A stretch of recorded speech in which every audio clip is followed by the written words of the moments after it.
देखते हैं question number 16 को। 16 नंबर क्वेश्चन है कि सूची 1 को 2 से क्या करने हैं, मिलाने हैं। अब देखिए विभिन्न प्रकार के संस्थान दिए गए हैं और सूची 2 में है जो अनुच्छेद दिए गए हैं। तो भारत का नियंत्रक एवं महालेखा परीक्षक जो कि आपके अनुच्छेद 148 में है। वित्त आयोग आपका अनुच्छेद 280 में है। संघ लोक सेवा आयोग अनुच्छेद 315 में है, जबकि प्रशासनिक अधिकरण जो है आपका अनुच्छेद 323 के 1 में है, अर्थात ए में है। इस प्रकार से हम बात करें तो हमारा कूट जो बनेगा वह 3 बनेगा, 3 के बाद 2, 2 के बाद 4 और 1, यानी 3 2 4 1, जो कि आप देख सकते हैं 3 2 3 2 और उसके बाद क्या था हमारा 4 और 1, यानी आंसर ए हो जाएगा। एक चीज़ और ध्यान रखेंगे कि इनसे संबंधित करेंट अफेयर्स पूछे जाएंगे आपसे कि अभी सीएजी कौन है। तो सीएजी कौन है, आपके गिरीश चंद्र मुर्मू हैं। जबकि सीजीए कहे तो सोमा राय बर्मन, दोनों में अंतर होता है दोस्तों, सीएजी और सीजीए में, याद रखेंगे, है ना। यह है जो अकाउंटिंग का काम करता है और सीएजी जो है ऑडिटिंग का कार्य करता है, और राज्य के लिए दोनों काम सीएजी ही करता है ना। और वित्त आयोग के संदर्भ में तो वित्त आयोग एनकेसी हमने बताया, और यूपीएससी के कौन है तो यह आपको कमेंट में बतलाने हैं। चलिए क्वेश्चन नंबर नेक्स्ट की हम बात करते हैं। क्वेश्चन हमारा 17 है कि भारतीय संविधान का अनुच्छेद 243, और 243 जैसे ही आगे इसका मतलब है कि यह पंचायती राज से संबंधित यह है, यानी भाग 9 से यह संबंधित है। और इसमें पंचायती राज हो गए, है ना, उसके बाद नगर पालिका और एक सहकारी समिति की चर्चा है। तो इसकी अधिकतम संख्या निदेशकों की जो हो सकती है वह 21 हो सकती है। नेक्स्ट की बात करें तो भारत में एक नया राज्य सृजित करने वाले विधेयक को पारित होना अनिवार्य है ना। तो यह जो पारित होना अनिवार्य है, याद रखें कितने से, तो क्वेश्चन पढ़िए पहले कि संसद में साधारण बहुमत तथा कम से कम 2/3 राज्यों के अनुसमर्थन द्वारा, संसद में साधारण बहुमत द्वारा, संसद में 2/3 बहुमत तथा कम से कम 2/3 राज्यों के अनुसमर्थन द्वारा उपयुक्त में से कोई नहीं। अब देखिए इस जगह पे हम बात करें कि नए राज्यों का जब सृजन किया जाता है तो ऐसी अवस्था में साधारण बहुमत से उस विधेयक को पारित होना होता है। तो देखिए आपको पहले यह पता होने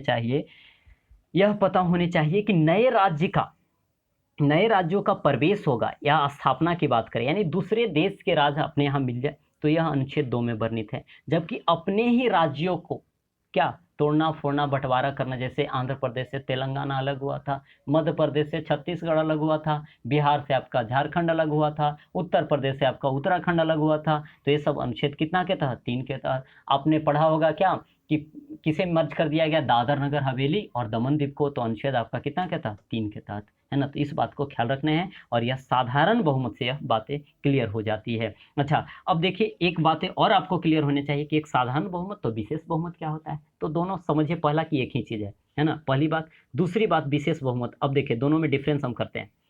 साधारण बहुमत में क्या होता है कि उपस्थित सदस्य का, क्या बोला गया, उपस्थित सदस्य का 50% + 1 यदि वोटिंग जिस पक्ष में चला जाएगा वही उसका क्या हो जाएगा, समर्थन हो जाएगा, है ना। जैसे यानी मान लीजिए कि यहाँ पे हमारे यहाँ 543 टोटल सीट्स हैं, लेकिन संसद में कितने लोग मान लिया कि, तो 250 लोग मान लिया कि उपस्थित हैं।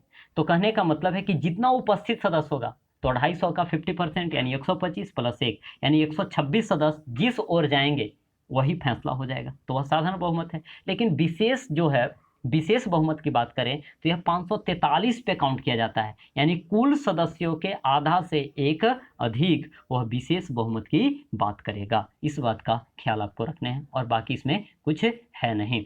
चलिए नेक्स्ट की हम बात करते हैं। तो नेक्स्ट हमारा क्वेश्चन है क्वेश्चन नंबर 19। भारत में नागरिकों के मौलिक अधिकारों में संशोधन कौन कर सकता है। तो मौलिक अधिकार में संशोधन करेगा आपका कौन, संसद आपका किससे बना है, तो राज्यसभा लोकसभा एवं क्या इसमें इसके जो अंग हैं वह कौन है, राष्ट्रपति। ठीक है, इस बात का आपको ख्याल रखने चाहिए। चलिए क्वेश्चन नंबर अब हम 20 पे चलते हैं, है ना। भारतीय संविधान का कौन सा अनुच्छेद भारत की विदेश नीति से संबंधित है ना। तो भारत की विदेश नीति से संबंधित अनुच्छेद है आपका कौन सा, 51 यानी 51, जो कि आप अनुच्छेद 51 को खोल कर करके अपने बुक में देखेंगे तो आपको पता चलेगा कि यह भाग 4 के डीपीएसपी अर्थात राज्य के नीति निर्देशक तत्व का भाग है ना, जिसमें अनुच्छेद 51 आपका क्या बोलता है कि अंतर्राष्ट्रीय शांति है, सुरक्षा है, इन चीज़ों को बढ़ावा देने के लिए या फिर अंतर्राष्ट्रीय जो विवाद है इनके विवादों का निपटारा करने की बात है, जो आपको अनुच्छेद कितना में दी गई है, तो 51 में। अनुच्छेद कितना में, 51 में इस बात की चर्चा करी गई है, भाग आपका 4 है ना।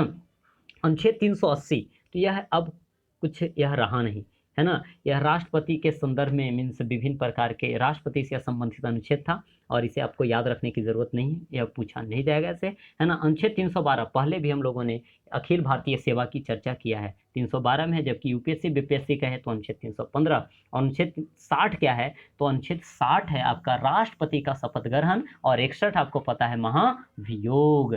चलिए नेक्स्ट क्वेश्चन की बात करें हम 21 नंबर की, निम्नलिखित में कौन सा राष्ट्रपति के प्रसाद पर्यंत कहने का मतलब राष्ट्रपति उसको चुनेगा जब राष्ट्रपति को लगेगा कि हाँ यह व्यक्ति उपयुक्त नहीं है, तो ऐसी अवस्था में जब राष्ट्रपति चाहे उसे हटा दे सकेंगे। तो उसी पद को हम बोलते हैं प्रसाद पर्यंत, जिसमें राज्यपाल आएगा, आपको महान्यायवादी आएगा, है ना। तो इस बात का आपको ख्याल रखने चाहिए, है ना। तो भारत का महान्यायवादी जो है वह राष्ट्रपति का क्या होता है, प्रसाद पर्यंत। राज्यपाल भी रहता तो भी इसका आंसर होता, जबकि याद रखेंगे। और इस बात की चर्चा कहाँ करी गई है, तो प्रसाद पर्यंत तो अनुच्छेद 76 के सब क्लॉज 4 में इस बात की चर्चा करी गई है, ठीक है। चलिए आगे, हाँ अब आपको कमेंट कर करके हमें बताना है कि मुख्य निर्वाचन आयुक्त कौन है, भारत के महान्यायवादी कौन है, लोकसभा के अध्यक्ष कौन है और सीएजी कौन है, अभी हमने ऊपर बतलाया भी है। नेक्स्ट क्वेश्चन हमारा है क्वेश्चन नंबर हमारा कौन सा, 22। निम्नलिखित में कौन सा सूचना का अधिकार, यानी जिसे हम बोलते हैं क्या, आरटीआई, राइट टू इंफॉर्मेशन, है ना। और भी विभिन्न प्रकार के आरटीई है, राइट टू एजुकेशन। तो इसके संदर्भ में हम बात करें आरटीआई के संदर्भ में, तो यह कौन सा संबंधित है, इस बात की चर्चा करी गई है।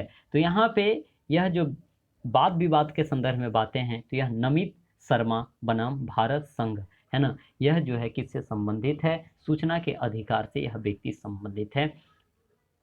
नेक्स्ट क्वेश्चन हमारा है क्वेश्चन नंबर 23।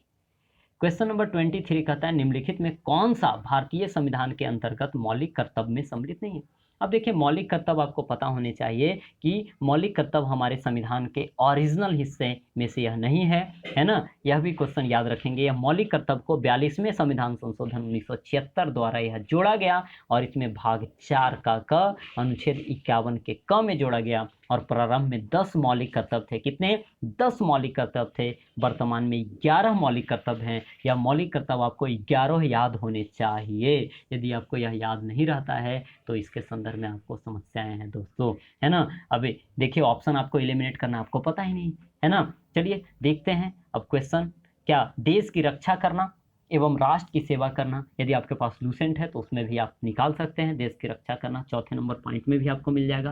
राष्ट्र की सेवा करने की बात करें, है ना, सामाजिक संस्कृति है, गौरवशाली परंपरा है, इन सब का क्या करना है, हमें रक्षा करना है। जबकि ग्राम पंचायतों का गठन, यह तो आपका अनुच्छेद 243 संदर्भित है भाई, यानी भाग 9 में है। तो इस बात की चर्चा है जो मौलिक कर्तव्य में नहीं करी गई है। जबकि सार्वजनिक संपत्ति को सुरक्षित रखना एवं हिंसा से दूर रहना, यह है जो मौलिक कर्तव्य है हमारा।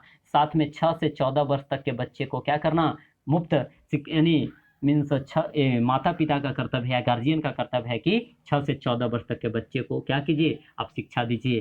साथ में राष्ट्रीय आंदोलन से प्रेरित जो भी व्यक्ति हैं या उनसे संदर्भित जो भी चीज़ें हैं उनका हमें सम्मान करना है।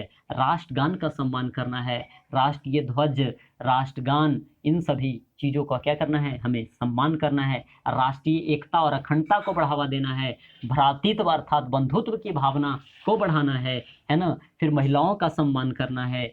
हमें सीखने के लिए वैज्ञानिक तरीके अपनाने चाहिए। इन सभी संदर्भों में हमारा मौलिक कर्तव्य है जो चर्चा करता है। तो याद रखेंगे यह 3 बातें आपके लिए। सबसे इंपॉर्टेंट भाग आता है भाग 3 जो कि मौलिक अधिकार है।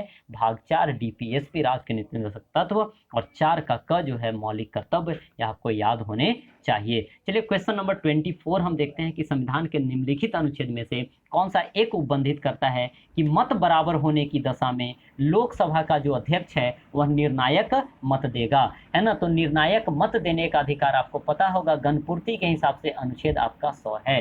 अनुच्छेद 100 के तहत क्या करता है, यदि मान लिया कि किसी कोई विधेयक पारित हो रहा है, 50 लोग इधर और 50 लोग विपरीत हैं, तो ऐसी अवस्था में लोकसभा का अध्यक्ष को यह अधिकार है कि वह किसी तरफ है जो मत दे सकता है। और यह है जो आपको गणपूर्ति वाले केस में देखने को मिलता है, जो कि अनुच्छेद कितना है, 100 है। 100 है, इस बात का आपको ख्याल रखना है। जबकि अनुच्छेद 99 जो है वह सदस्यों के, संसद के सदस्य के शपथ ग्रहण से संबंधित है। आपका योग्यता, तो अनुच्छेद उनकी क्या योग्यता होनी चाहिए, यह अनुच्छेद 102 में है। जबकि योग्यता निहरता से ही संबंधित बातें हैं, इनसे संबंधित जो भी क्वेश्चंस आ सकेंगे, जो प्रश्न उठाया जाता है, यह अनुच्छेद 103 से यह संदर्भित है। चलिए अब क्वेश्चन नंबर हम देखते हैं 25, जो कि आज की सेशन का अंतिम प्रश्न होगा। वीडियो थोड़ी लंबी हो गई लेकिन आपको सीखने को बहुत कुछ मिला होगा, है ना। हाँ, तो 25 नंबर देखिए, संविधान के विषय सूचियों में दिए गए विषयों के अतिरिक्त विषयों पर कानून कौन बनाता है। तो अतिरिक्त विषयों पर कानून बनाने का जो अधिकार है वह किसको है, संसद को है, जो कि हम लोगों ने पढ़ा भी था। सेंटर स्टेट रिलेशन में हम लोगों ने इस बात की चर्चा भी की है ना, कि किसी प्रकार की जो मतभेद हो जाए राज्यों के बीच या केंद्र और राज्य के बीच किसी प्रकार का मतभेद हो, केंद्र कानून बना दे तो केंद्र को ही मीन्स बेहतर समझा जाता है, केंद्र के कानून को ही मीन्स वरीयता दी जाती है। इस प्रकार से हमने कोशिश किया है कि 25 जो बेहतर क्वेश्चंस थे, इनका मैं बेहतर आपको एक्सप्लेनेशन दे सकूं, समझा सकूं। केवल आंसर से काम चलने को नहीं है दोस्तों, इसके विभिन्न आयामों को आपको समझने चाहिए। उम्मीद है कि आप हमें सपोर्ट करेंगे और मेरा जो उत्साह है वह वर्धित करेंगे, ताकि इस सीरीज को मैं समय दर समय लाते रहूं। जब भी हमें समय मिलेगा, है ना, तो मैं आपके लिए ऐसे विशेष जो प्रश्नोत्तरी हैं उनका मैं बेहतर आपको एक्सप्लेनेशन देने का प्रयास करूंगा। उम्मीद है कि आपको यह सीरीज काफ़ी सिखा रही होगी और आप हैं जो इसका काफ़ी बेहतर तरीके से लाभ उठा पा रहे होंगे और खुद भी अपने तरीके से, अपने स्तर से पढ़ाई कर रहे होंगे। तो मिलते हैं दोस्तों अगली सीरीज में, और जितना अधिक से अधिक हो सके, जितना आप सपोर्ट कर सकें, मीन्स आप शेयर कर दीजिए, है ना, जितना मीन्स करना है कर सकेंगे। और जितना यह बेहतर अच्छा रिस्पांस होगा, उतना मैं बेहतर तरीके से अपने बेहतर एनर्जी के साथ, कॉन्फिडेंस के साथ इन सीरीज़ को मैं बना पाऊंगा, जिसका आपको प्रत्यक्ष एवं अप्रत्यक्ष रूप से लाभ एग्जाम में देखने को मिलेगा। तो चलिए दोस्त, मिलते हैं अगली वीडियो में, तब तक के लिए जय हिंद।